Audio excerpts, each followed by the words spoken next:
కాపాడుకోవాలి అనే ఉద్దేశంతో పదవుల కోసం ఇవాళ నీతి బాహ్యమైన రాజకీయం ముఖ్యమంత్రి ఆయన మంత్రులు చేస్తూ ఉన్నారు.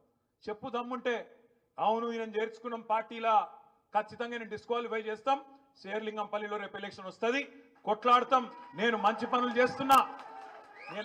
చేస్తున్నా కాబట్టి గెలిపిస్తా అని చెప్పు దమ్ముంటే అట్లా రా ధైర్యంగా ప్రజల్లోకి. అంతేగాని ఎలక్షన్లలో వస్తాయి కాబట్టి మళ్ళీ ప్రజలు మూతి మీద తంతారు కాబట్టి హైదరాబాద్లో చేసిందేమీ లేదు కాబట్టి చేస్తున్నవన్నీ గబ్బు రియల్ ఎస్టేట్ పనులు దందాలు కాబట్టి ఏదో ఒకటి చేసి ఎన్నికలు రాకుండా కాపాడుకునేందుకు నువ్వు చేస్తున్న దిక్కుమాలిన రాజకీయం ఇలా గల్లీలో చూస్తున్నారు, ఢిల్లీలో నీ పార్టీ వాళ్ళు కూడా చూస్తున్నారు.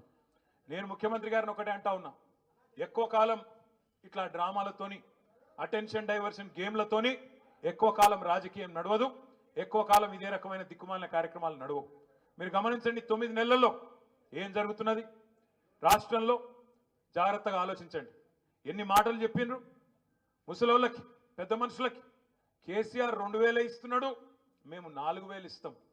కేసీఆర్ అవ్వకి ఇస్తున్నాడు లేదా తాతకి ఇస్తున్నాడు, నేను ఇద్దరికీ ఇస్తా. కేసీఆర్ అవ్వ తాతకి ఇస్తలేడు, నేను ఇద్దరికి ఇస్తా అన్నావు. ప్రభుత్వ ఉద్యోగులుంటే వాళ్ళ తల్లిదండ్రికి కూడా నేను పెన్షన్ ఇస్తా అని చెప్పినావు. ఇలా ఒక్క పెద్ద మనిషికి రాష్ట్రంలో, ఒక్క అవ్వకు, ఒక్క తాతకు 4000 రూపాయలు వచ్చిందా? 4000 కాదు, ఆ 2000 దిక్కులేవు. జనవరి నెలది ఎగ్గొట్టిండు, ఆగస్టు నెలది కూడా ఎగ్గొట్టిండు. ఆ రకంగా పెద్ద మనుషులను మోసం చేసిండు. రాష్ట్రంలోని రైతులకు చెప్పిండు ఈ మొనగాడు. ఏం చెప్పిండు?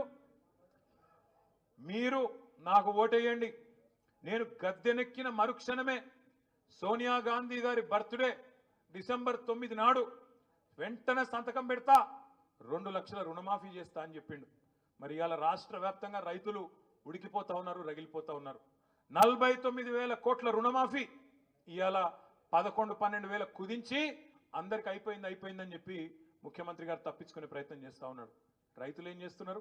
వాళ్ళ పొలాల్లో నిలబడి సెల్ఫీలు దిగి ఇగో ముఖ్యమంత్రి నాకు కాలేదు రుణమాఫీ అని చెప్పి ఇవాళ గ్రామాన రైతులు సెల్ఫీ ఫోటోలు పెట్టి చేతనైతే షరతులు లేకుండా రుణమాఫీ చేయమని చెప్పి రైతులు నిలదీస్తూ ఉన్నారు. కేసీఆర్ గారు బిచ్చమేసినట్టు 10,000 ఇస్తున్నాడు రైతు బంధు, నేను 15,000 ఇస్తా అన్నాడు. ఇప్పుడు ఆ 10,000కే దిక్కులేదు, ఆ 10,000కే దిక్కులేదు. రైతు బంధు కాదు రైతు భరోసా అన్నాడు. రైతు భరోసా కాదు, ముఖ్యమంత్రి కుర్చీకే భరోసా లేదు. ఎప్పుడు వీక్తాడో, ఎవడు వీక్తాడో, నల్గొండ బాంబా, ఖమ్మం బాంబా, ఆ భయంలోనే బతుకుతున్నాడు 9 నెలల నుంచి తప్ప రైతు భరోసా లేదు. ముఖ్యమంత్రి కుర్చీకే భరోసా లేని పరిస్థితి. ఆడపిల్లల పెళ్లిలకు డైలాగ్ కొట్టిండు.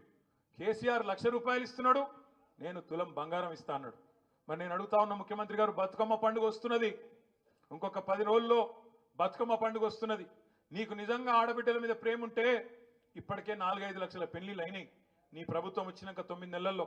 మరి ఆ 4-5 లక్షల మంది ఆడబిడ్డలకు కూడా తప్పకుండా తులం బంగారం చొప్పున వెంటనే ఇయ్యాలి. దాంతోపాటు ఈ పథకం కూడా వెంటనే ప్రారంభించాలని చెప్పి కూడా నేను డిమాండ్ చేస్తా ఉన్నా. ఇట్లా ఒక్కటి కాదు, తమ్ముళ్ళకి చెప్పిండు, చెల్లెళ్ళకి చెప్పిండు, చదువుకున్న పిల్లలకి.